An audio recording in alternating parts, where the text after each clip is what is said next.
వరంగల్ భద్రకాళి అమ్మవారి దేవాలయంలో దేవీ శబరినాథి ఉత్సవాలు ఘనంగా జరిగాయి.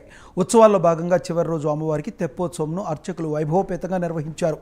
ప్రత్యేక పూజలు నిర్వహించిన అర్చకులు అనంతరం అమ్మవారిని తెప్పపై ఊరేగించారు. తెప్పోత్సవంను తిలకించేందుకు పెద్ద సంఖ్యలో భక్తులు పాల్గొన్నారు. తెప్పపై కొలువుదీరిన అమ్మవారిని దర్శించుకుని మొక్కులు చెల్లించుకున్నారు.